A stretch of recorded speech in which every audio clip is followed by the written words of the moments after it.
आज मैं बात करूँगा आपसे ब्रोकर कैसे चूज करें और कितने तरह के ब्रोकर्स होते हैं। तो आज मैं ये 4 टाइप के ब्रोकर होते हैं और आपको वन बाय वन बताऊंगा कि ये कैसे काम करते हैं और कैसे आप फिगर आउट कर सकते हैं कि कौन सा ब्रोकर स्कैम है, कौन मार्केट में करे, कौन STP यानी कि स्ट्रेट थ्रू प्रोसेसिंग है और कौन रियल में ECN यानी कि इलेक्ट्रॉनिक कम्युनिकेशन नेटवर्क को यूज़ करता है। ब्रोकर्स के टाइप को समझने से पहले ये समझ लेना ज़रूरी है कि ब्रोकर कहाँ पे रेगुलेटेड है और कहाँ पे ही नहीं, कहाँ कहाँ पे रेगुलेटेड है, कहाँ पे पेरेंट कंपनी है, कहाँ पे सब्सिडियरी है। ये सारी चीज़ें समझ लेना ज़रूरी है। और उसके बाद फिर सेकंड आप ये जानने की कोशिश करें कि ब्रोकर का टाइप क्या है। तो अगर आप वेबसाइट के बॉटम पे जाते हैं और सिंपली आप यहाँ पे क्लिक करते हैं तो ये आपको हमारी यूट्यूब चैनल के प्लेलिस्ट में लेके जाएगा। यहाँ पे एजुकेशन पे आप जाएं और एजुकेशन पेज के सबसे बॉटम पे स्टार्टिंग नीचे से आप देखेंगे तो ये आपको ये मिलेगा, how to ensure safety of funds, जिसमें मैंने ये एक्सप्लेन किया हुआ है कि किस तरह से आप ये क्रॉस वेरीफाई कर सकते हैं कि कौन सा ब्रोकर कहाँ पे रेगुलेटेड है। बहुत सारे ब्रोकर्स अपनी वेबसाइट पे फॉल्स इन्फॉर्मेशन देते हैं कि वो एक पर्टिकुलर कंट्री में किसी पर्टिकुलर रेगुलेशन से रेगुलेटेड हैं और उसमें से कई लोगों की इन्फॉर्मेशन बिल्कुल फॉल्स होती है, जिसको आप रेगुलेटरी वेबसाइट पे चेक कर सकते हैं। कैसे चेक करें, इसके लिए मैंने कई सारी रेगुलेटरी वेबसाइट्स पे चेक करने का तरीका उसमें एक्सप्लेन किया हुआ है।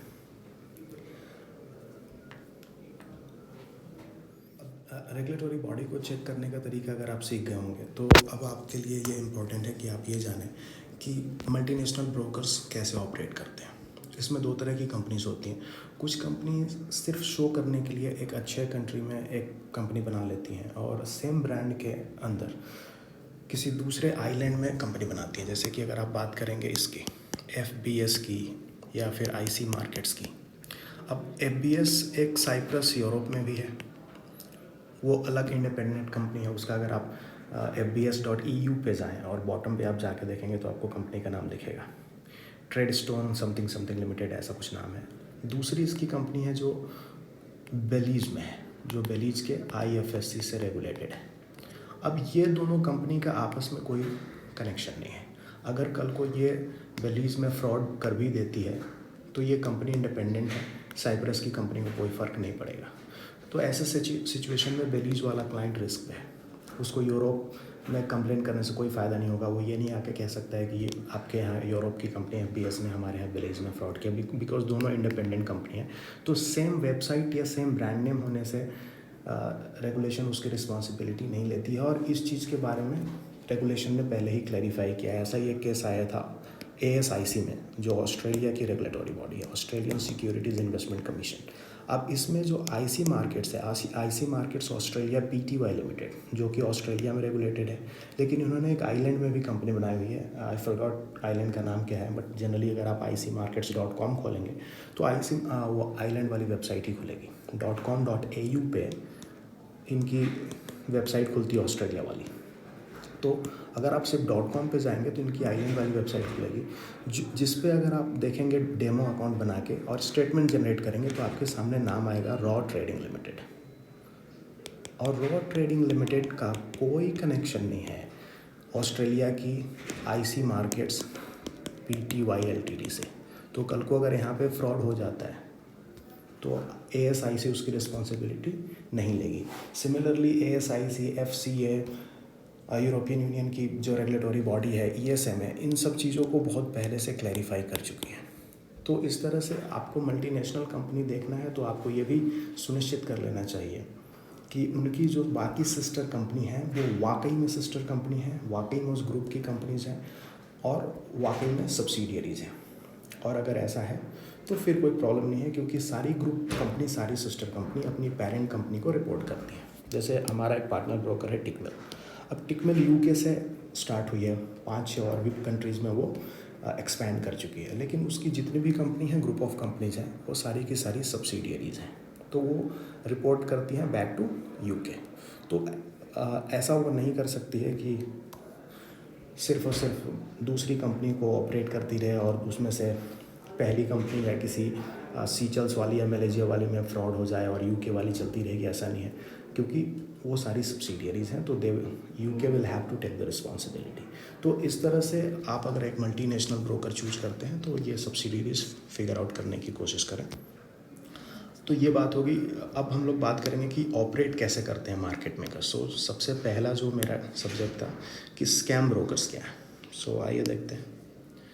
Scam broker simply in house liquidity पे डिपेंड करते हैं और वो जानते हैं कि मेजॉरिटी ऑफ ट्रेडर्स जो हैं वो लॉस बनाएंगे, तो सिंपली वो विनर्स की संख्या बहुत कम है, उनका प्रॉफिट बहुत कम है, उन्हें पैसे दे देंगे और बाकी लूजर्स का सारा पैसा रख लेंगे। तो मान लो एक एग्जांपल के तौर पे लेते हैं कि पिछले 2 मिनट में यूरो यूएसडी पे टोटल 100 लॉट का बाय हुआ और 99 लॉट का सेल हुआ।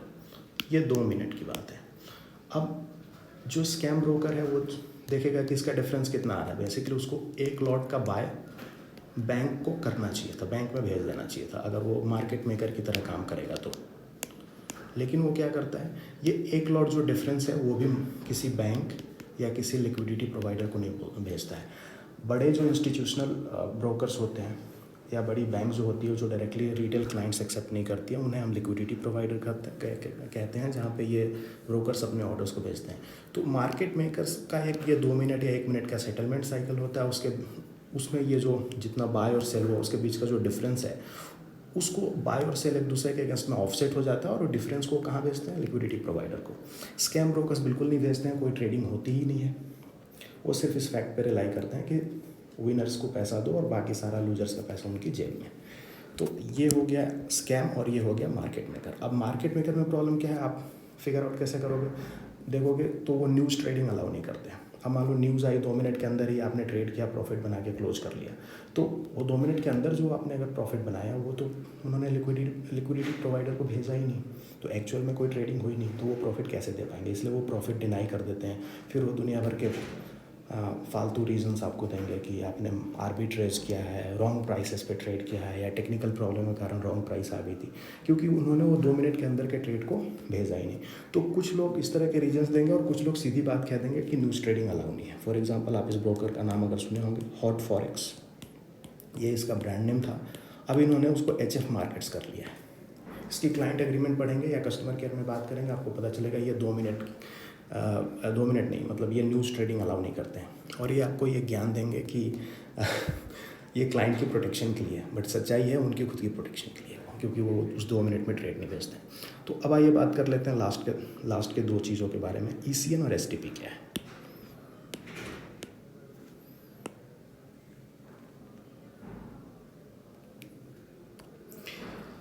STP सिंपल है, स्ट्रेट थ्रू प्रोसेसिंग, जिसमें आपने जो भी ट्रेड किया, आप क्लाइंट हैं, आपने यहाँ ब्रोकर को ऑर्डर भेजा और ब्रोकर उस पर अपना स्प्रेड या कमीशन चार्ज करेगी और वो सीधा हर एक ट्रेड भेजेगी कहाँ पे, सीधे लिक्विडिटी प्रोवाइडर को।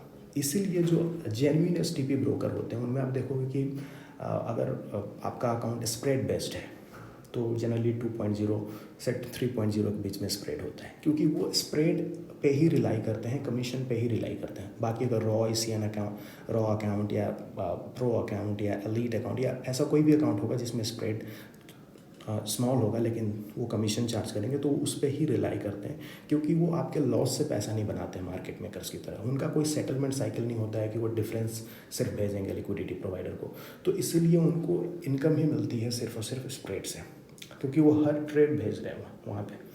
इसलिए अगर वो रीजनेबल स्प्रेड नहीं रखेंगे तो वो मार्केट में सर्वाइव नहीं कर पाएंगे। तो आपको ऐसा देखने को मिलेगा कि जो मार्केट मेकर्स हैं, जो नॉट वेल रेगुलेटेड या बिल्कुल ही अनरेगुलेटेड ब्रोकर हैं, वो बिल्कुल ही नेग्लिजिबल स्प्रेड या नेग्लिजिबल कमीशन पे काम करते हैं, क्योंकि उनको कोई मतलब नहीं है आपके स्प्रेड को। वो 0 पे भी काम कर सकते हैं, क्योंकि उनको स्प्रेड से कमाना ही नहीं है, उन्हें कमाना है आपके लॉस से। बट जो एक्चुअल STP है वो एक जेन्युइनली स्प्रेड चार्ज करते हैं। दुनिया की बड़ी बड़ी बैंक्स की मैं बात कर लेता हूँ। जैसे एक टाइम था जब ये जो सिटी बैंक थी, ये भी रिटेल में काम करती थी और सिटी FX प्रो नाम की इसकी फॉरेक्स ब्रोकर हुआ करती थी, जिसमें मिनिमम अकाउंट ओपनिंग $10,000 से हुआ करती थी। इन्होंने 2015 में इसे शट डाउन कर दिया, लेकिन उसमें भी अगर आप स्प्रेड देखते हैं तो स्प्रेड 2.0 से 3.0 के बीच में हुआ करते हैं। तो ये हो गया STP का मॉडल। अब बात करेंगे ECN, लास्ट